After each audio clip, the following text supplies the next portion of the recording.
Mesdames et messieurs, bonsoir. Nous allons parler encore ce soir d'un après-match de la Champions League. Cette fois-ci, c'est Real de Madrid contre Bayern de Munich, un match qui s'est déroulé à Munich avec une ambiance impressionnante dans le stade de Munich. Donc on a remarqué un bloc très compact côté Bayern de Munich, construire en triangle puis donner sur les ailes. On récupère le ballon chez Madrid mais on n'arrive pas à jouer car le bloc est très compact. 15e minute, il y avait un cas. On ne sait pas s'il y avait penalty sur Ribéry ou pas, à mon avis c'était 50-50. Mais la grinta de Ribéry va lui permettre de percer à gauche, ramener un corner et puis sur le corner, il marque. Fantastique Ribéry. Ce joueur, ce but était très libérateur, ça va réveiller tous les joueurs de Munich. Dès que Ronaldo se démarque, il met le turbo. C'est vrai qu'il ne s'est pas beaucoup démarqué, mais dès qu'il se démarque, il devient intéressant. Il faut couper les passes de Di Maria. C'est un gaucher qui joue à droite, donc il rentre sur son pied gauche, il donne des ballons, axiales, mais ces ballons-là, il faut les couper. Donc c'est quelques mésententes j'ai remarqué dans la défense du Bayern de Munich. Gomez, l'attaquant de Munich, ne bouge pas beaucoup. On a vu Ribéry qui est parti lui dire de bouger un peu plus. C'est dommage parce qu'il ne profite pas beaucoup de ses atouts. C'est un joueur avec quelques mouvements, il peut ramener avec lui deux défenseurs. Voilà, c'était tout ce que j'ai remarqué pour la première mi-temps. Directement dans cette deuxième mi-temps, les deux équipes essaient d'imposer leur jeu, la récupération. Puis dès qu'on récupère côté bavarois, on joue avec Ruben, Schweinsteiger, Ribéry. C'était très intéressant. Malheureusement, ils ne se sont pas trouvés. Ils se sont pas retrouvés tout au long de cette deuxième mi-temps. Puis à la 53e minute, but de Ozil, Benzema qui va rentrer à l'intérieur de la surface de réparation. Les défenseurs restent statiques, on le regarde jouer. Puis Benzema qui va donner ce ballon à gauche à Cristiano Ronaldo. Ronaldo qui remet à Ozil, Ozil qui ne tremble pas face au gardien bavarois et qui inscrit le but d'égalisation. Donc bravo à Ozil. Schweinsteiger va sortir, pas parce qu'il est mauvais, mais parce que Müller est un 9,5, donc c'est Müller qui va rentrer et Müller va être beaucoup plus proche à Gomez.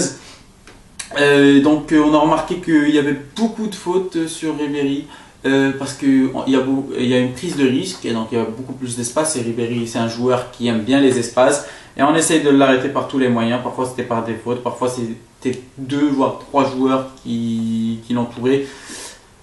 Marcelo va rentrer, Ozil va sortir.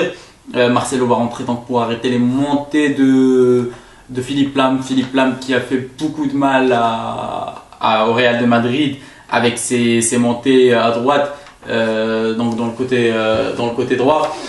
Et tout au long de cette première mi-temps et au début de cette deuxième mi-temps, mais je trouve qu'après la rentrée de Marcelo, Philippe Lahm a été très intelligent dans ses déplacements face à Marcelo.